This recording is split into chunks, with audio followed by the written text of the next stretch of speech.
오늘은 섭리에 대한 말씀을 드리겠습니다. 기독교인은 무엇을 믿고 무엇을 행하는가, 이 내용으로 계속 말씀을 드립니다. 그래서 우리가 신앙에 대해서 신앙과 행위, 그리고 창조주 하나님을 말씀드리면서 하나님 자신, 또 하나님의 작정, 그리고 하나님의 창조, 하나님의 섭리, 이런 주제들을 차례로 하고 있어요. 오늘은 섭리에 대한 말씀을 드리겠습니다. 그래서 이 내용이 다소간 좀 교리적인 부분들이 있고, 또 약간은 힘든 내용도 있지만은 내용을 잘 들어주시면 큰 도움이 되겠습니다. 제가 주일날에 이것을 한번 쭉 이렇게 훑어드리고 그 다음에 다시 이제 본문 설교로 들어가려고 하는데, 우리 교회를 오래 다니신 분들도 이런 교리적인 체계를 잘 모르시기 때문에 차례로 설명을 드리는 것입니다. 자, 오늘의 주제는 섭리입니다. 섭리. 섭리라는 말이 상당히 힘든 말인데, 하나님이 지으신 세계를 보존하시고 또 유지하시기 위해서 계속적으로 간섭하시는 것을 우리가 섭리라고 합니다. 섭리라는 것은 이교도들이 생각하는 어떤 개념과는 아주 다릅니다. 적어도 두 가지 면에서 우리가 다른 걸 생각해야 되는데, 첫째로는 하나님을 믿는 사람들도 하나님은 세상을 지으신 후에 자연 법칙에 맡겨두시고 직접 관여는 안 하신다, 이렇게 초월자로서만 계시는 하나님, 이렇게 생각하는 사람도 있습니다. 그러나 하나님은 자연 법칙을 만드셨지만 그렇다고 피조물을 자연 법칙대로 그냥 움직이게 놔두시는 분이 아니고, 피조물 개체 하나하나 직접 그 존재에 관여를 하십니다. 또한 두 번째는 자연신론자들이나 혹은 범신론자들처럼 신이 물질 속에 깃들어 있다, 이렇게 생각하는 것도 잘못된 것입니다. 인도나 네팔 사람들은 모든 만물이 다 신이라고 생각합니다. 해나 달이나 별이나 산이나 바다나 들이나 돌멩이나 나무나 동물들이나 다 하나하나 다 신이라는 생각을 해요. 그러니까 신이 따로 있는 게 아니고 그냥 물질이 신이고 신이 물질이고, 이런 식으로 그 하나하나를 신의 분신으로 생각을 합니다. 고대 그리스 사람들도 그런 생각을 했어요. 고등한 신으로부터 하등한 신이 유출되어 나와서 하등한 존재가 되고, 그렇게 해서 마지막 단계로 형성된 것이 물질세계다, 이런 유출의 개념을 갖고 있었는데, 신이 쪼개져 나와서 그보다 못한 세계가 자꾸 되어가는 그런 것이 아니에요. 창조주 하나님과 피조물은 엄연히 다릅니다. 하나님은 영이시고 그 피조물과는 완전히 구분이 되시는 분이에요. 물론 하나님께서 피조물에게 관여를 하신다고 해서 피조물 자체가 하나님은 아니라는 점을 우리는 분명히 알고 있어야 됩니다. 그래서 섭리를 얘기할 때 우리는 이교도들처럼 그냥 피조물에서 동떨어진 분으로 생각하거나 혹은 피조물 자체가 신으로 생각하는 이런 오류를 범하지 말아야 됩니다. 섭리에 대해서는 세 가지 부분으로 말씀을 드립니다. 첫째는 하나님의 피조물을 보존하시는 것, 또 두 번째는 피조물과 협력하시는 것, 그리고 세 번째는 피조물을 통치하시는 것. 그래서 보존과 협력과 통치, 이게 이제 섭리의 중요한 세 가지 내용이에요. 먼저 보존하심에 대해서 말씀을 드리죠. 하나님의 보존, 그래서 divine preservation이라고 이렇게 표현을 합니다. 하나님께서 지으신 만물을 하나하나 그 존재를 하나님이 바치고 계시다는 거예요. 다시 말하면 하나님은 자존하시는 분이에요. 영원 자존, 스스로 계시는 분입니다. 그런데 피조물은 스스로 존재하지 못하고 항상 의존적으로 하나님께 의탁하고 있다는 것이에요. 그래서 하나님은 그 피조물 하나하나가 그 존재를 지속할 수 있도록 역사를 하십니다. 이것을 하나님의 보존이라 이렇게 얘기를 합니다. 섭리 가운데서도 피조물을 하나하나 존재할 수 있도록 지속적인 존재를 보장하시는, 이게 하나님의 보존의 역사입니다. 이걸 몇 가지 분야에서 우리가 생각해 보면은 행성들의 움직임, 지구가 태양 주위를 돌고 있지만은 대략 365일에 한 번씩 타원궤도를 돌기 때문에 혹 멀기도 하고 가깝기도 합니다만은 어쨌든 1년에 한 바퀴씩 돌고 있습니다. 우리가 지구가 태양 돈다 그러면 이 도나 보다 그랬는데 얼마나 빨리 도느냐면 초속 거의 30km 가까이 됩니다. 초속 30km예요. 어마어마한 속도로. 근데 만일 이렇게 움직이던 지구가 어느 순간에 속도를 갑자기 늦춘다든지 아니면 궤도를 이탈한다든지 하면은 지구상에 달라붙어 있는 모든 존재는 다 망하게 됩니다. 그래서 하나님이 태양과 달을 만드신 그 기사에 보면 이 태양과 달의 움직임으로 말미암아서 날짜가 변하고 또 계절이 변하고 연한이 바뀌고 하는 규칙적인 어떤 삶의 기틀을 그 사람들에게 제공을 하셨습니다. 지구 자체도 하루에 한 바퀴씩 돕니다. 24시간에 지구 한 바퀴를 도는데 24시간에 지구 한 바퀴를 돈다 그러면은 어느 정도의 속도냐 하면은 음속보다도 빠릅니다. 그렇기 때문에 만일 지구가 이 자전하는 것을 속도가 갑자기 늦춰지거나 갑자기 방향이 틀어지면 지구상에 달라붙어 있는 모든 사람들이 또 다 망가지겠죠. 그리고 어쨌든 하나님은 이와 같이 행성들의 움직임도 일정한 틀을 유지하도록 보존하시는 거죠. 또 우리 인체를 예를 든다면은 이 인체를 구성하고 있는 원소들을 분석해 보니까 10가지 정도밖에 안 됩니다. 사실은 그 주성분을 따지면은 한 4-5가지. 그리고 우리 인체의 70% 가까이, 거의 10분의 7 정도가 물입니다. 물. 그 물이라고 하는 건 뭐냐 하면은 수소와 산소의 결합이거든요.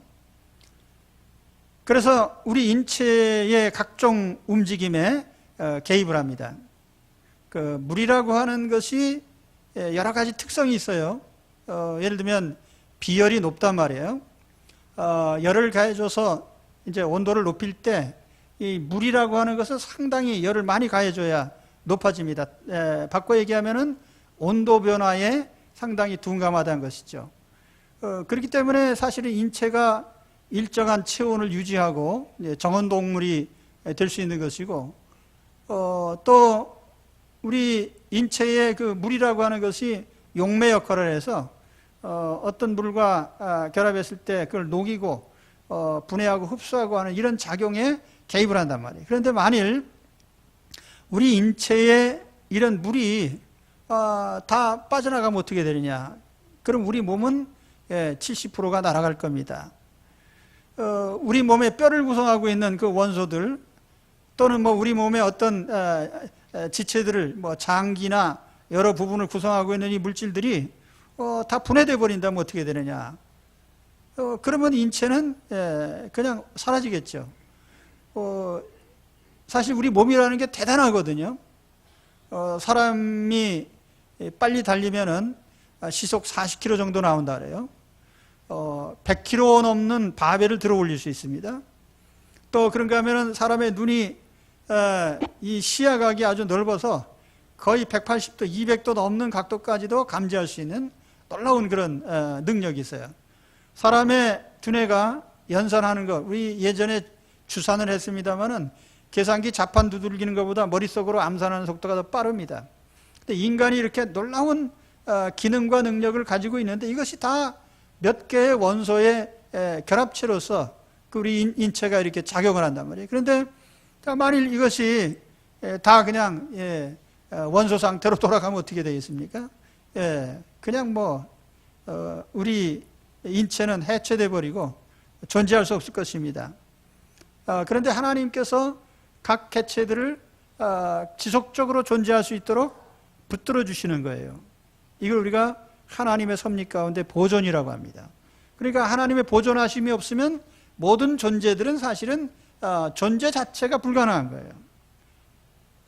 또 우리가 어떤 물질적인 것도 그렇지만은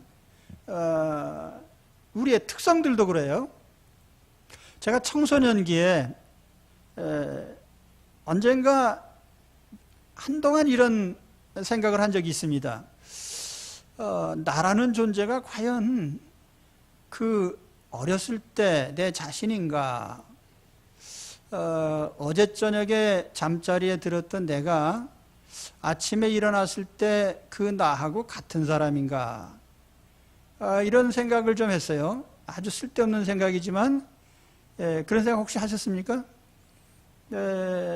이게 철학자 기질이 좀 있는 사람들이 그런 생각을 합니다. 제가 그런 생각을 며칠간 하다가 내린 결론이 뭐냐면 나는 그 나가 틀림없다. 왜냐하면 가족들이 나를 계속 알아보니까 또 친구들도 날 보고 너 아무개야 하면서 한 거 보니까 내가 그 나인 건 틀림없다는 생각을 좀 했습니다. 바꿔 얘기하면은 사람마다 얼굴에 틀이 있어요. 기본 특성이 있습니다. 성품이 있고. 그런데 고등학교 졸업하고 한 20년 지난 다음에 길에서 친구를 만났어요. 20년 만에 만나가지고 이렇게 너 혹시 아무개 아니냐? 너 아무개 아니지? 그래 그러면서 알아본단 말이에요. 이게 뭐냐면 개인적 특성인데 하나님은 그러한 것조차도 다 보존하신단 말이에요. 지구상에 70억의 인구가 있지만은 그 각 사람의 혈액의 인자를 보호하시고 또 유전자를 보존하시고 지문을 보존하시고 각 사람마다 다른 홍채를 보존하시고 그래서 사람마다 그 고유한 존재 자체를 하나님께서 보존을 하신다는 거예요.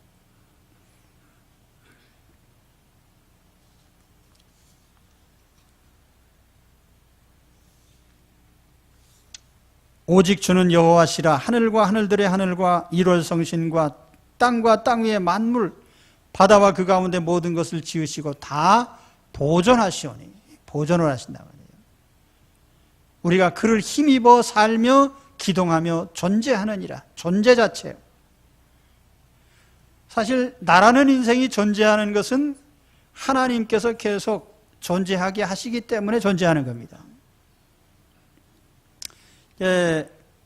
이런 내용이 사실은 중요한 내용이거든요. 그리고 큰 소리로 아멘하셔야 됩니다. 그러니까 나라는 존재 자체, 세상 사물들의 존재, 그건 하나님이 존재할 수 있도록 지속적으로 붙들어 주시니까 계속 존재하는 거예요.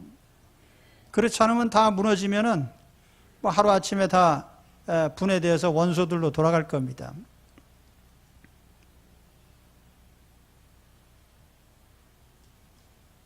내 육체를 보존하시고 건강도 보존하시고 심장이 뛰는 것, 호흡하는 것, 혈액이 순환되는 것, 음식물을 먹고 소화시키는 것, 체온이 유지되는 것, 우리 면역 체계를 가지고 유지시키는 것, 뇌의 연산과 메모리, 또 누구나 나를 알아볼 정도로 내 고유함, 이 모든 것을 하나님이 보존하십니다.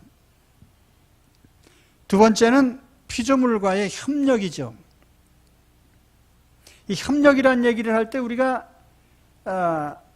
두 존재를 생각해야만 되겠죠. 협력이라는 건 혼자 하는 게 아니니까. 그 다음에 하나님이 피조물과 협력하신다고 하면은 그 피조물 자체도 어떤 고유한 움직임을 가지고 있다는 거죠. 그래서 이 피조물과 창조주 사이에 언제나 협력 관계가 있고, 협력이라고 하지만은 사실은 하나님의 어떤 도우심이겠죠. 존재를 지속하면서 이 협력의 가장 핵심적인 사항은 특성을 유지하도록, 그리고 특성에 맞게 움직이도록 그렇게 협력하신다, 이렇게 말을 합니다. 그래서 이 협력이란 말은 컨커런스라는 말도 쓰고 혹 코아퍼레이션이라는 말도 사용을 합니다. 자, 우리가 이제 이런 생각을 할 수가 있습니다. 물은 수소 원자 두 개에 산소 원자 하나가 합쳐져서 된 물질입니다. 근데 수소 원자라는 것은 주기율표에 보면 제일 앞대가리에 붙어 있죠. 1번. 가장 가볍습니다. 그래서 예전에 우리가 그 열기구를 만들 때 수소 기구를 만들었는데 이건 또 굉장히 폭발력이 있어요. 그러다 보니까 수소 기구가 폭발해 가지고 그 다음에 헬륨으로 이렇게 바꿨죠. 그런데 어쨌든 수소는 가볍고 반응을 잘하고 결합력도 있고 폭발력도 있고 그래서 요즘에 뭐 그 이제 또 이온화가 잘 되고 그래서 뭡니까? 니켈 수소 전지도 있고 또 이 수소로 이제 연료로 사용하기도 합니다. 연구 중이죠. 태양은 주 원료가 사실 수소입니다. 그래서 이 수소하고 또 산소라고 하는 것은 또 산소 역시 우리 대기 중에서 엄청난 반응력을 갖고 있는 거예요. 모든 걸 다 태워버리죠. 그런데 이 산소와 수소가 결합돼서 물 분자가 됐을 경우에 기존에 갖고 있던 산소와 수소의 그 특성이 다 없어져 버려요. 물이라고 하는 새로운 특성이 거기서 생겨납니다. 물. 그렇죠?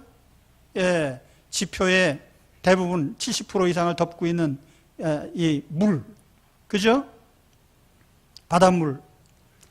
근데 물이라고 하는 건 그 특성 때문에 여러 가지 역할을 합니다. 가령 뭐 바닷물이 지구를 덮고 있는 것에 대해서 어떤 사람들은 지구는 이런 보온에 뭐라고 하죠?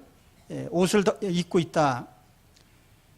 왜냐하면 물이라는 게 온도 변화에 빠르게 반응 안 하기 때문에 사실은 지구가 일정한 온도를 유지하는 그런 역할을 해주는 거예요. 이 물이 성경에 보면은 첫날 빛을 창조하시고 두 번째 날 궁창을 지으셨는데 그 궁창을 지으신다는 것은 그 대기권, 허공을 만드셨다는 얘기인데요. 궁창 위의 물과 아래의 물로 나뉘었다 이렇게 얘기를 합니다.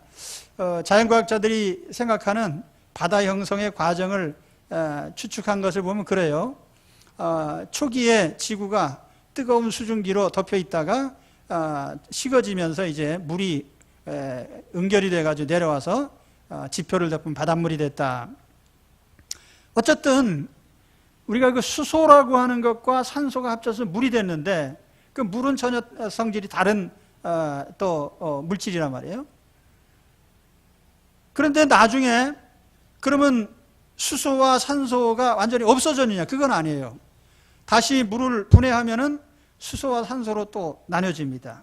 그런데 합쳐서 물이 되면 또 새로운 물질이 됩니다. 수소라고 하는 고유한 특성이 있죠. 산소라고 하는 고유한 특성이 있죠.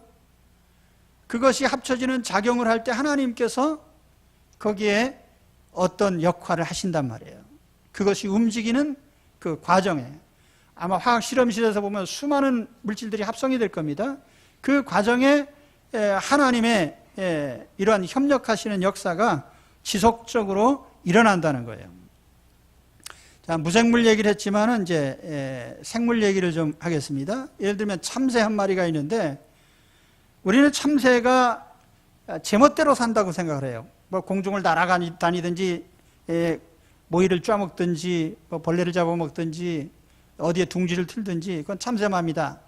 그러니까 참새가 제멋대로 사는 것처럼 보입니다. 그렇지만 성경에 보면은 그 참새의 생존 문제, 참새가 움직이고 살아가는 과정 중에 하나님이 개입하신단 말이에요. 그래서 성경에 보면은 참새 2마리가 한 아사리온에 팔리지 않느냐. 그 예수님 당시에도 참새구이집이 있었던 것 같아요. 2마리, 한 아사리온에 2마리. 그런데 너희 아버지가 허락하지 아니하시면 그 하나도 땅에 떨어지지 아니하리라. 그러니까 참새가 붙잡혀서 군참새가 되는 거기에도 하나님의 어떤 간섭하심이 있었다는 얘기예요. 하나님 허락하지 않으면 참새의 움직임도 지 마음대로 안 된다는 것이죠. 그러니까 참새라고 하는 하나의 개체가 자유롭게 날아가기도 하고 모이도 쪼아먹고 새끼도 알을 낳아서 또 부화시키기도 하고 하는 이 모든 과정 중에 하나님이 그런 과정이 어떤 일정한 방향으로 나가도록 거기에 개입을 하신다 그 말이에요. 이걸 우리가 협력이라고 합니다. 교리적인 말로 하면은 하나님을 언제나 제1동인자, 모든 움직임의 첫 번째 원인이 하나님께 있다는 거예요. 그리고 피조물을 제2동인자라고 합니다. 피조물이 고유한 말은 참새가 참새 마음대로 이리저리 왔다 갔다 하는 그 참새의 의지가 있는데, 그러나 궁극적으로는 하나님의 의지가 언제나 선행이 되는 것이고 하나님의 허용 속에서 참새의 그 고유한 움직임이 허용이 된다는 것이죠. 이걸 우리가 협력이라 이렇게 부릅니다. 우리 생태계에 보면은 먹이사슬이 있잖아요. 뭐 식물과 동물이 뒤섞여 있고 씨앗이 바람에 날아가기도 하고 또 짐승에게 먹히기도 하고 때에 따라서는 사자가 얼룩말을 잡아먹기도 하고 이게 뭐 제멋대로 막 움직이는 것처럼 보이기는 하는데, 그러나 실상 따지고 보면은 하나님은 이 개체들의 모든 움직임에 하나님의 어떤 간섭하심이 지속적으로 작용하고 있다는 것입니다. 이걸 우리가 하나님의 섭리 가운데서도 협력이라 이렇게 불러요. 그런데 인간의 삶에 있어서 이 하나님의 협력의 섭리가 어떻게 작용이 되는가? 인간은 인격체고 자유의지가 있죠. 무엇을 생각하고 판단하고 결정하고 행동합니다. 그때 우리는 저거는 한 사람의 마음대로 생각하고 움직이는 것이다 이렇게 생각을 합니다. 그런데 사실은 거기에도 하나님의 간섭하심, 하나님의 협력하심은 지속되고 있다는 것입니다. 예를 들어서 사람의 마음 속에 정의감이라는 게 있어요. 정의. 옳은 일을 해야지. 이런 의지가 있단 말이에요. 그런데 이 정의감 때문에 때로는 우리가 불의와 싸우기도 하고 투쟁하기도 하고 그렇게 합니다. 그런데 때에 따라서는 우리의 정의감이 제대로 작동을 하지 못해서 나쁜 생각을 하고 나쁜 일을 꿈꾸고 나쁜 행동을 한단 말이에요. 도둑질도 하고 거짓말도 하고 사기도 치고 남을 때리기도 하고. 자, 그런데 그 과정 중에는 하나님이 간섭을 안 하실까? 나쁜 짓 할 때는 하나님이 전혀 모르시거나 하나님의 간섭하심은 없을까? 아니라는 것이죠. 하나님은 악한 사람의 악한 행동도 하나님이 어떤 용도로 쓰십니다. 가룟 유다가 3년 반 동안 예수님을 따라다녔어요. 근데 예수님을 믿진 않았어요. 예수님을 구주로 믿지도 않고 예수님을 한 번도 수긍한 적이 없는 사람이에요.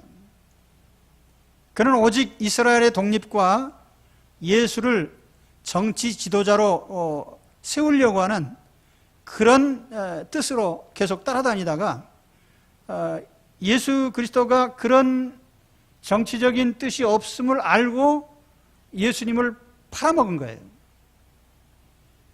그런데 가룟 유다의 이런 생각을 주님은 아셨습니다.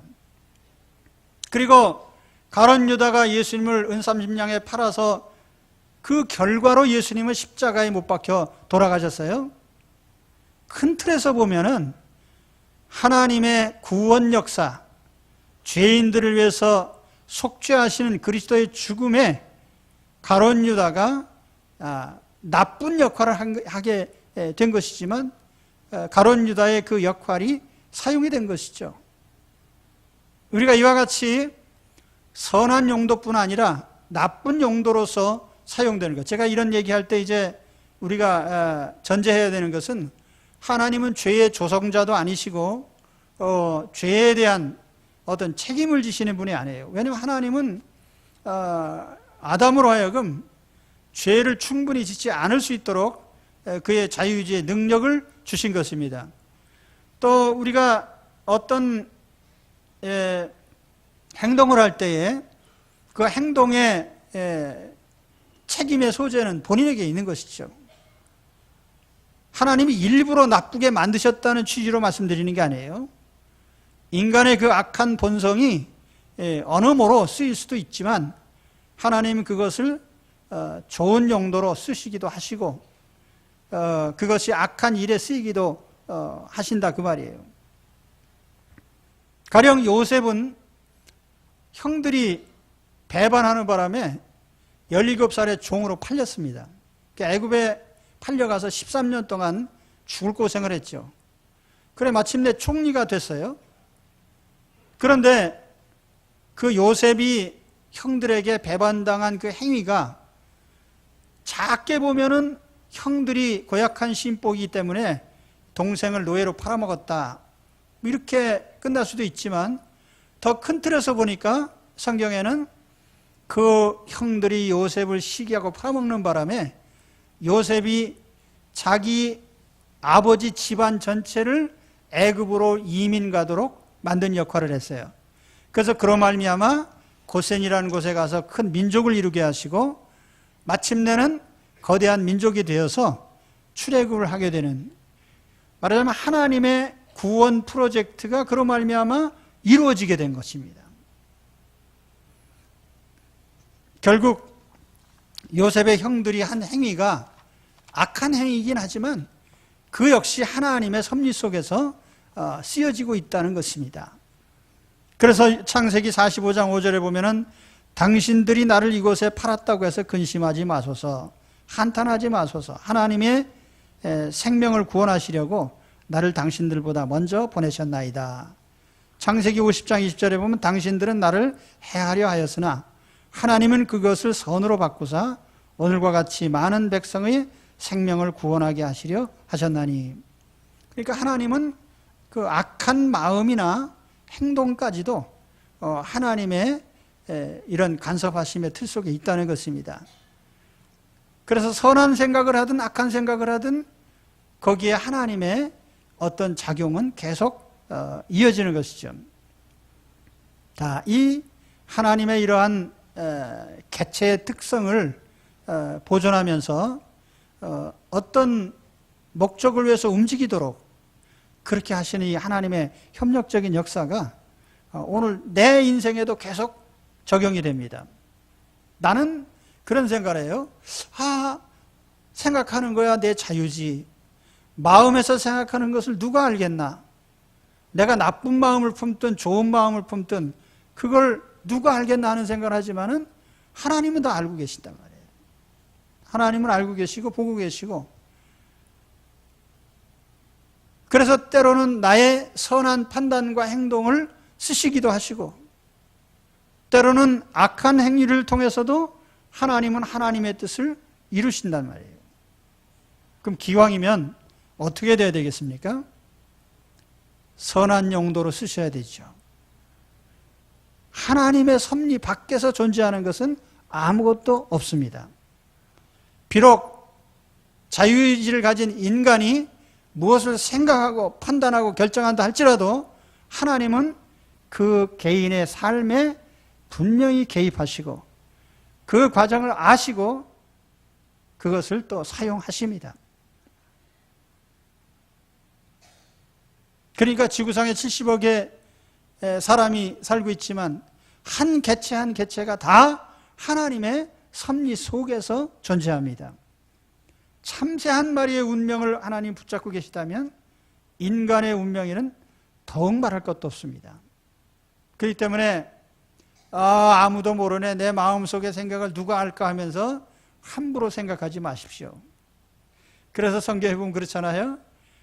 내 마음의 묵상이 하나님께 연락되기를 바랍니다. 마음에서 깊이 생각하는 것까지도 하나님이 알고 계시기 때문에. 다만 하나님은 인격체를 가진 인격적인 내 자신이 무엇을 판단하고 행동하도록 어느 범위에서 허용을 하신단 말이에요. 그렇다고 해서 함부로 살라는 뜻은 절대로 아닙니다. 그러니까 어떤 면에서 보면은 자율이 많고 자유가 많을수록 사실은 자기를 제어하는 그 능력 또한 커야 되는 거예요. 하나님은 다 아시니까요. 또 그냥 멀리서 보고 계신 게 아니라 관여하신단 말이에요. 예. 때로는 내가 나쁜 생각을 하게 놔두시지만 행동으로 옮기지 못하도록 또 막아주신단 말이에요. 예. 하나님의 간섭은 지속이 되는 것입니다. 섭리의 세 번째는 하나님의 통치입니다. 예. 하나님의 통치, 다스리심, 존재 목적에 부응하도록 지속적으로 통치하십니다. 자연계의 모든 움직임도 다 제멋대로 움직이는 것 같지만 전체가 하나의 틀 속에서 움직이는 것이죠. 그러니까 현대 물리학자들이 시도한 것 가운데 하나가 통일장 이론이라는 게 있습니다. 이제 고전 물리학에서, 뉴턴 물리학에서 이런 중력을 중심으로 해가지고 거대한 행성들의 움직임이나 이런 걸 이제 해석을 했단 말이에요. 그런데 뉴턴 물리학 가지고 보니까 원자의 움직임은 해석할 수가 없어요. 소립자들의 움직임, 이거는 전혀 중력 체계하고는 또 다릅니다. 그렇기 때문에 이런 거 해석하다 보니까 양자역학이 나온 거예요. 그러면 중력은 뭐고 양자역학은 뭐고 전자기력은 뭐냐? 예? 그 우주 가운데 작용하는 네 가지 힘이 있다고 그러죠? 중력과 전자기력과 핵력, 강력과 양력. 그런데 이 힘들이 서로 상호 어떤 관계를 갖고 있느냐? 또 어떻게 작용을 하느냐? 이걸 뭐 수학 공식처럼 어떻게 풀어낼 수 있느냐? 그런데 이런 가상은 합니다.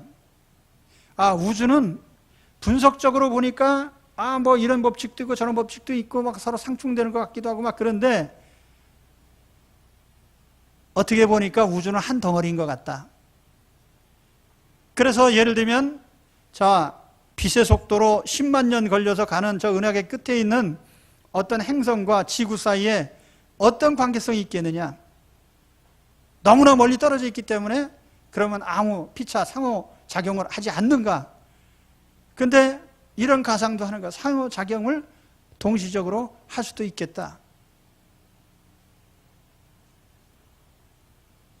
근데 우리는 그런 복잡한 생각을 하나도 안 합니다. 왜냐하면 하나님이 한 분밖에 안 계시고 다 하나님이 지으시고 하나님이 움직이시니까 당연히 통일되겠죠. 하나님이 두 분, 세 분 계시면 우주가 서로 다르게 움직이겠지만은 우주가 한 틀 속에 움직이는 것은 한 하나님이 다 지으시고 한 하나님이 간섭하시니까 당연히 그렇게 되는 거예요. 그렇죠? 예. 그러니까 우리는 우주의 존재 목적, 존재 이유, 존재의 근거, 우리는 더 중요한 걸 우리는 알고 있어요. 뭘 통해서요? 성경 계시를 통해서. 하나님이 알려주신 바를 우리는 이미 알고 있단 말이에요.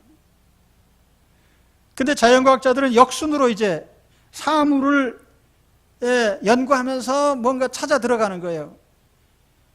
사도행전의 말씀을 빌리면은 하나님을 바울이 그랬죠. 로마서에 하나님을 더듬어 알게 하시는, 더듬어 계속.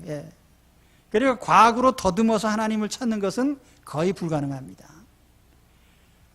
성경을 통해서 하나님의 계시를 통해서 하나님을 직접 아는 것이 더 현명한 일이겠죠. 제가 여러분 주보에 과학과 성경이라는 주제로 잠깐 하나 오페 제음이 있는데요. 읽어보십시오.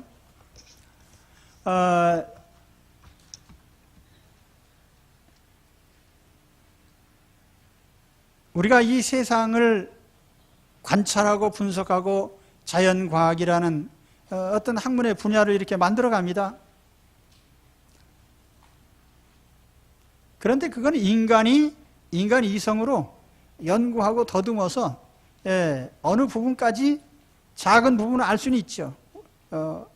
태양계가 어떻게 움직이는지, 원자의 세계가 어떻게 되는지 일부는 알 수 있단 말이에요. 그러나 전체의 틀을 이해하지는 못해요. 아마 영원히 못할 겁니다. 왜 존재하는지, 왜 생명이 존재하는지,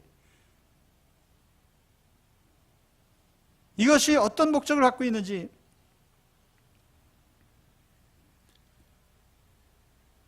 그래서 하나님은 각 피조물이 자기 역할을 충실히 하도록 통제하시고 자기 선을 넘지 않도록 제어를 해가신 이 하나님의 통치 행위가 인간 세계뿐 아니라 자연 만물 속에도 지속적으로 작용을 합니다. 가령 우리가 바닷물이 넘쳐나서 땅을 다 덮으면 어떻게 하나, 그런 걱정도 가끔 해요. 남극과 북극에 얼음이 다 녹아서 해수면이 왕창 올라가면 지구가 다 잠기는 거 아닌가. 실상으로 보면, 산술적으로 보면 그렇습니다. 평균 고도 있잖아요. 평균 고도가 대략 800m가 좀 넘어요. 지구 전체에. 그리고 해수면의 평균 깊이는 4,000m 가까이 됩니다. 그러니까 계산상으로 하면은 에베레스트 깎아서 바닷속에 메꾸면은 3,000m는 깊게 빠져들어가는. 그래서 사실 그러냐? 그렇진 않죠. 왜냐하면 지구라고 하는 이 공이 너무나 규모가 크기 때문에 바닷물의 두께를 비유적으로 한다면은 우리가 한 알음짜리 공에 비유한다면은 바닷물의 두께는 겨우 종이 한 장 정도의 얇은 두께예요. 그러니까 우리가 그렇게 걱정할 거 없습니다.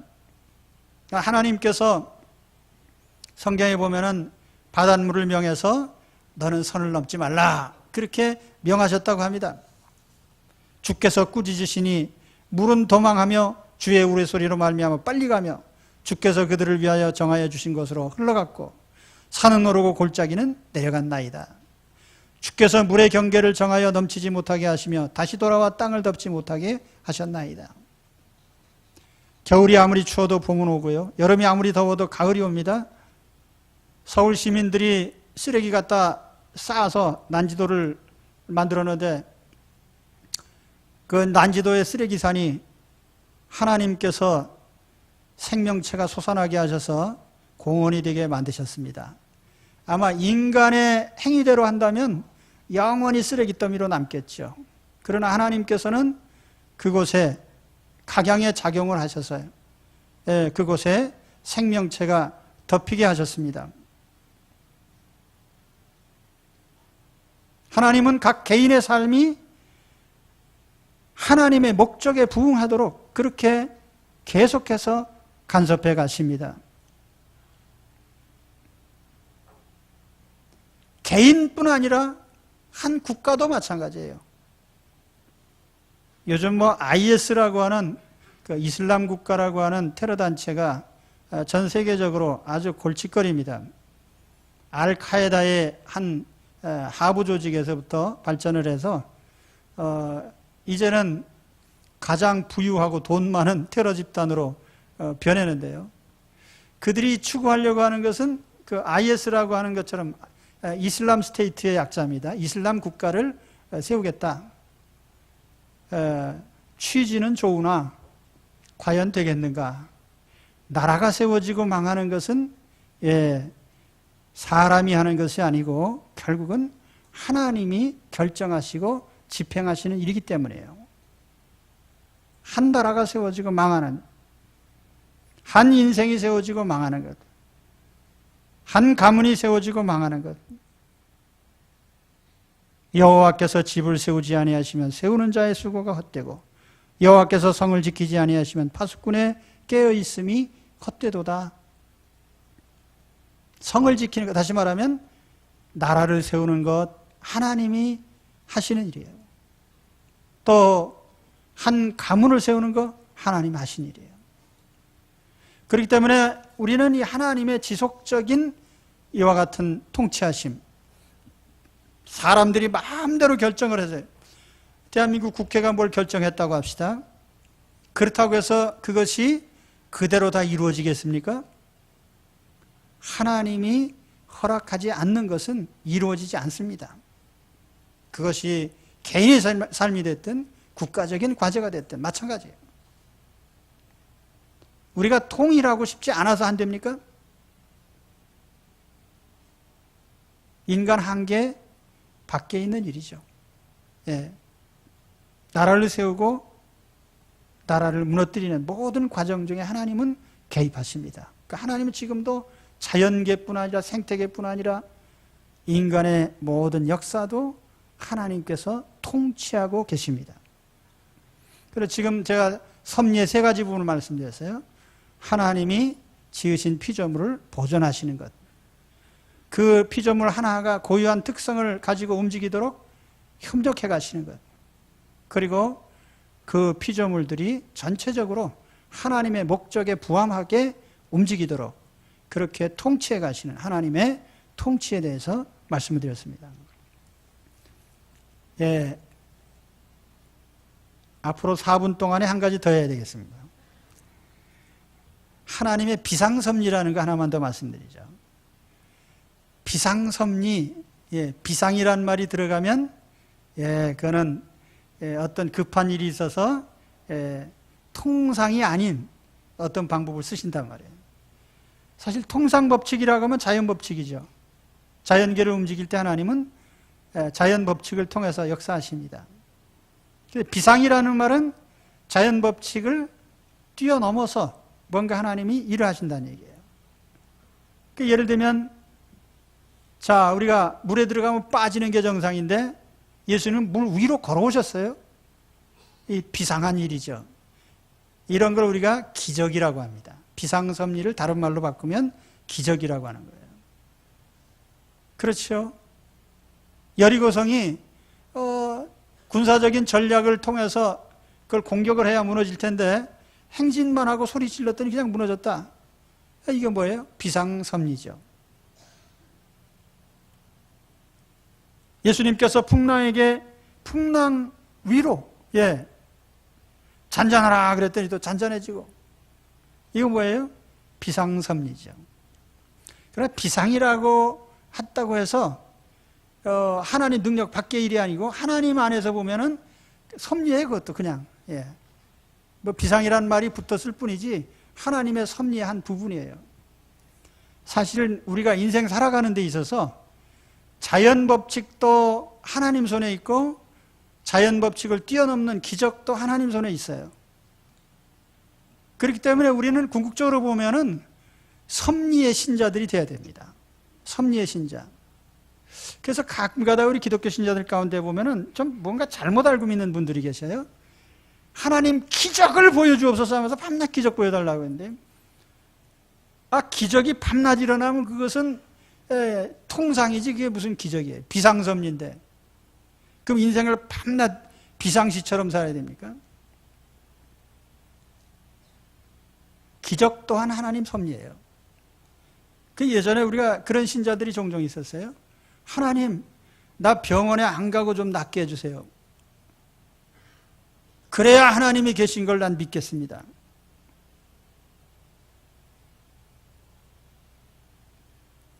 하나님이 피조세계에 있는 모든 것은 하나님 섭리 아래에 있는 거예요. 병원도 하나님 섭리 아래에 있는 것이고, 약품도 하나님 섭리 아래에 있는 것이고, 또 의사들도 하나님 섭리 아래에 있는 것이고, 그런 예를 들어 맹장 걸렸으면 잘라내면 나을 것을 갖다가 하나님 잘라내지 마시고 이걸 어떻게 그냥 다른 방법으로 고쳐달라고 하는 것이 얼마나 그 무모한 일입니까? 그렇죠? 그러면 자, 환자를 수술하는 의사는 하나님 손 밖에 있는 건가요? 아니죠.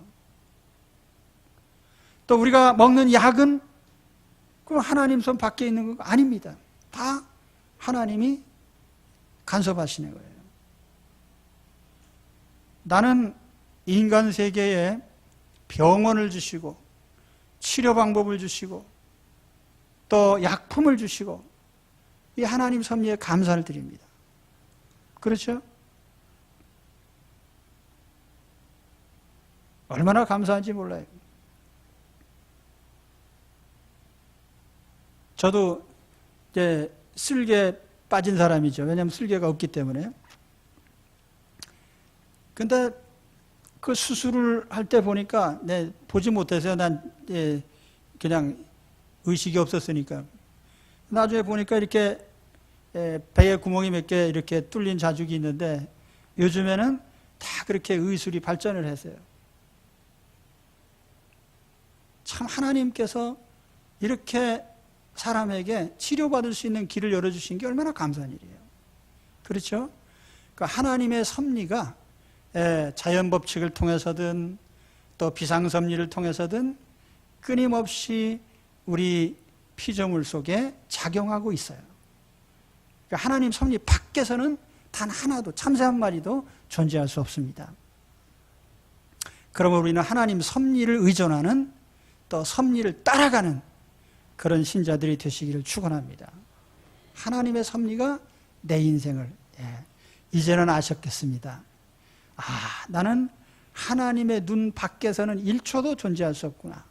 하나님이 내 인생에 부단히 관여하시는구나. 내가 신앙이 좋을 때나 약해질 때나 혹은 내가 잠시 주님을 멀리할 때나 잠시 죄를 지을 때나 하나님은 변함없이 나를 보고 계시고 나를 알고 계십니다. 나를 계속 간섭하십니다. 기도하겠습니다.